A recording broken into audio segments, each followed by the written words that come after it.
नमस्कार दोस्तों, super ABS पर आप सभी का स्वागत है। आज हम देखेंगे आनुवंशिकता एवं जैव विकास महत्वपूर्ण प्रश्न पार्ट 2। इससे पहले पार्ट 1 में 15 क्वेश्चन देख चुके हैं। अब देखते हैं हम क्वेश्चन नंबर 16। किसमें लिंग गुणसूत्र पूर्ण युग्म में नहीं पाए जाते हैं।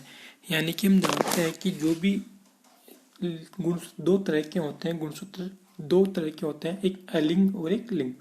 इसमें लिंग गुणसूत्र पूछ रहा है, यानी कि वह गुणसूत्र जिससे क्या होता है, लिंग का निर्धारण होता है, उस गुणसूत्र की ये बात कर रहा है। तो वो किसमें जो है कि युग्म में नहीं पाए जाते हैं। तो हम जानते हैं कि जो मादा होती है उसमें गुणसूत्र एक्स और वाई होते हैं, लिंग गुणसूत्र की बात है, और नर में जो होते हैं एक्स और एक्स होते हैं। एक्स और एक्स तो एक युग्म हो गया, यहाँ पर युग्म अलग है, ये एक्स है और ये वाई है, तो युग्म अलग हो गया। इसलिए मादा में ऑप्शन नंबर 2 क्या हो जाएगा, सही हो जाए कि मादा में जो गुणसूत्र होते हैं, लिंग गुणसूत्र होते हैं, पूर्ण युग्म में नहीं पाए जाते हैं। इसके बाद नेक्स्ट क्वेश्चन है कि निम्न में सामान्य आकार का गुणसूत्र है। तो सामान्य आकार का गुणसूत्र कौन सा है, एक्स है, वाई है या जेड है। तो इसमें हो जाएगा सामान्य आकार का जो गुणसूत्र होता है वो कौन सा होता है, एक्स होता है। तो ऑप्शन नंबर 1 क्या हो जाएगा, सही हो जाएगा। इसके बाद नेक्स्ट क्वेश्चन है कि यदि किसी बच्चे को पिता से एक्स गुणसूत्र वंशानुगत होते हैं तो वह बच्चा होगा। यानी कि पिता से दो तरह के गुणसूत्र प्राप्त होते हैं, एक्स और वाई, जबकि माता से हमें जो है कि एक्स और एक्स प्राप्त होते हैं। तो इसका कोई रोल नहीं है लिंग में, लिंग निर्धारण में इनका रोल है। तो यदि एक्स प्राप्त होगा तो हमें क्या होगी, लड़की प्राप्त होगी, और यदि वाई होगा तो लड़का प्राप्त होगा। अब ये पूछ रहा है कि यदि वाई गुणसूत्र वंशानुगत होता तो क्या होगा, लड़का होगा। तो ऑप्शन नंबर 1 क्या हो जाएगा, सही हो जाएगा। और यदि वाई एक्स गुणसूत्र, ये एक्स पूछ रहा है यहाँ पर, ठीक है ना, ये एक्स पूछ रहा है, पहले वाई दिखाई दिया था अपने को, एक्स पूछ रहा है, एक्स से क्या होगी, लड़की होगी। तो ऑप्शन नंबर 2 क्या हो जाएगा, सही हो जाएगा। जबकि वाई गुणसूत्र होगा तो क्या होगा, हमें लड़का प्राप्त होगा। इसके बाद नेक्स्ट क्वेश्चन है कि किसी जीव के विपर्यासी लक्षण के दोनों जीन होने पर उसे क्या कहते हैं। यानी कि यदि विपर्यासी लक्षणों के दोनों जीन होते हैं तो उसको क्या कहते हैं, ये पूछ रहे हैं। तो क्या कहेंगे उसे हम लोग कहेंगे, बताओ आप लोग, उसे हम कहेंगे विषम युग्मजीव। ऑप्शन नंबर 3 सही हो जाएगा। दोनों जीन होने पर उसे क्या कहेंगे, विषम युग्मजीव, और एक जीन होने पर उसे क्या कहेंगे, यानी एक समान जीन होंगे तो उसे क्या कहेंगे, समयुग्मजीव। समान जीन होने पर सही समयुग्मजीव, और अलग विपर्यासी यानी अलग अलग, या फिर ध्यान रखना अलग, विपर्यासी मतलब अलग अलग, ठीक है ना। तो उसे क्या कहेंगे, विषम युग्मजीव कहेंगे। इसके बाद नेक्स्ट क्वेश्चन है कि प्राकृतिक वर्ण का सिद्धांत किसने दिया। आप सभी जानते हैं, चार्ल्स डार्विन। बिल्कुल इजी क्वेश्चन है, ऑप्शन नंबर 1 सही हो जाएगा।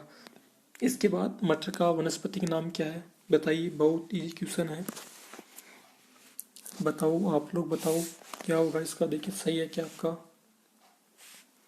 ऑप्शन नंबर 3 सही हो जाएगा, पाइसम सेटाइवम मटर का क्या है, वनस्पतिक नाम है।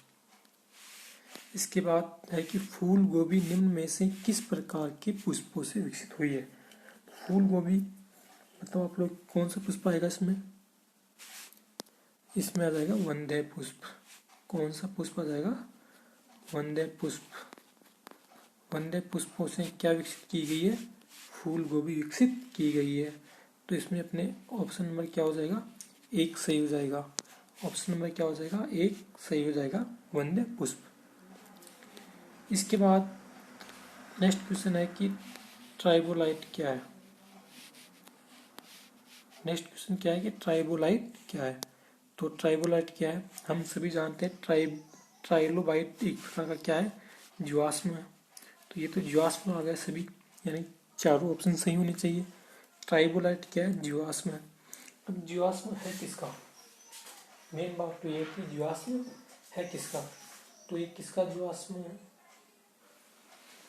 ये अकशेरुकी का जीवाश्म है। किसका जीवाश्म, अकशेरुकी का जीवाश्म है। इसलिए इसमें ऑप्शन नंबर 1 क्या हो जाएगा, सही हो जाएगा। एक चीज याद रखना, अकशेरुकी जीवाश्म है, ठीक है, ट्राइबोलाइट। इसके बाद मछली का भी दे रखा है, ठीक है, पेड़ के तने का भी दे रखा है और डायनासोर भी दे रखा है।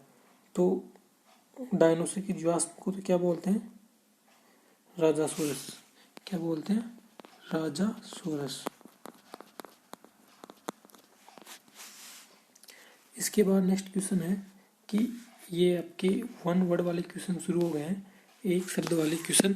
तो ये एक शब्द वाले क्वेश्चन भी हमें देखना है क्योंकि इनमें से भी क्वेश्चन आता है। तो पहला 24वां क्वेश्चन है कि आनुवंशिकी को किसका विज्ञान माना गया है। तो आनुवंशिकी को किसका विज्ञान माना गया है ये बताना है। तो किसका माना गया है इसको, एक तो माना गया है इसे आनुवंशिकता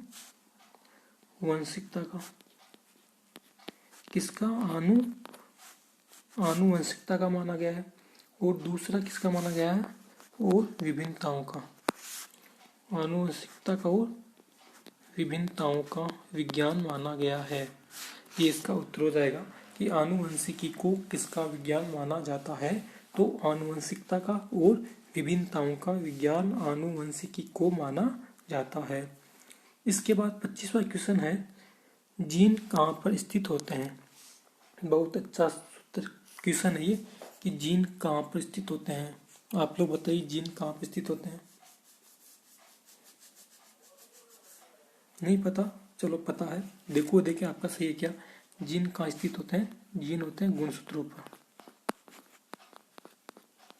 जीन कहाँ पर स्थित होते हैं, गुणसूत्रों पर स्थित होते हैं।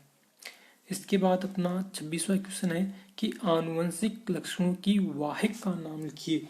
यानी कि आनुवंशिक लक्षणों का वाहन कौन करता है। आनुवंशिक लक्षणों को एक पीढ़ी से दूसरी पीढ़ी में कौन लेकर जाता है ये पूछ रहा है। तो कौन लेके जाता है बताओ, गुणसूत्र लेके जाते हैं, जीन लेके जाते हैं, डीएनए लेके जाते हैं, या फिर वो खुद ही पैदल चल के जाते हैं, खुद ही पैदल चल के जाते हैं। तो इसका हो जाएगा जीन, इसका उत्तर क्या हो जाएगा, जीन। जीन जो है कि आनुवंशिक लक्षणों का वाहक है। यदि क्वेश्चन पूछ ले कि आनुवंशिक लक्षणों का वाहक का नाम बताओ तो क्या हो जाएगा, जीन हो जाएगा, ठीक है, जीन सही उत्तर है। इसके बाद अपने क्वेश्चन 27 है कि एक संकर संकरण को परिभाषित कीजिए। यानी कि एक संकर संकरण की परिभाषा पूछ रहा है। तो क्या हो जाएगा, ये हो जाएगी कि एक जोड़ी, इसको याद कर लेना, बहुत अच्छी परिभाषा है, बोर्ड एग्जाम में क्वेश्चन आ सकता है। एक जोड़ी युग्म विकल्पी, एक जोड़ी युग्म विकल्पी के लिए, एक जोड़ी युग्म विकल्पी के लिए किया गया क्रॉस,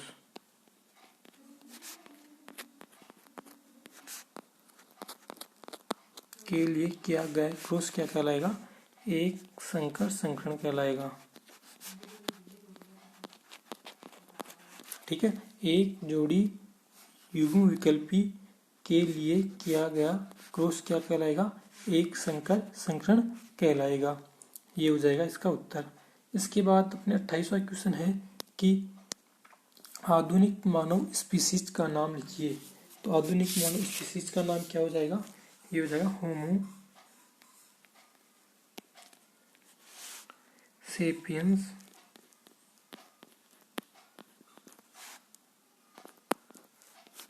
होमो सेपियंस, इसको रट लेना, होमो सेपियंस। आधुनिक मानव स्पीशीज का वैज्ञानिक नाम होमो सेपियंस होगा। इसके बाद है अपने निम्नात्मक क्वेश्चन। इसमें आपको 2 निम्नात्मक क्वेश्चन दिए गए हैं जो आपको बुक से देख के करने हैं। यदि फिर भी आपको कोई प्रॉब्लम हो तो आप कमेंट्स बॉक्स में बता सकते हैं कि सर इस क्वेश्चन में जो है कि परेशानी है, हम उसका भी वीडियो बनाकर आपको अवेलेबल करवा देंगे। और जल्दी ही आपके लिए हिंदी और इंग्लिश का पेपर भी सोल्व कर रहे हैं। और यदि दोस्तों आप चैनल पर नए हैं तो चैनल को ज़रूर सब्सक्राइब कीजिए, अपने दोस्तों के साथ शेयर कीजिए और संडे को होने वाला टेस्ट जरूर दीजिए। संडे को टेस्ट होगा, चैप्टर 6 है जैव प्रक्रम। जैव प्रक्रम का टेस्ट होगा, गूगल पर होगा, उसका लिंक आपको संडे को सुबह वीडियो में मिल जाएगा। अपना नेक्स्ट क्वेश्चन है कि लिंग गुणसूत्र एवं अलिंग गुणसूत्र क्या है समझाइए। यानी कि लिंग गुणसूत्र और अलिंग गुणसूत्र के बारे में लिखना है। क्वेश्चन नंबर 30 है कि समजात और समवर्तता में अंतर लिखिए। समजात और समवर्तता में क्या क्या अंतर होते हैं वे अंतर आपको बताने हैं। तो उम्मीद करते हैं दोस्तों आपको आज का ये सेशन बहुत पसंद आया होगा और नेक्स्ट वीडियो में फिर मिलेंगे। तब तक के लिए नमस्कार, धन्यवाद।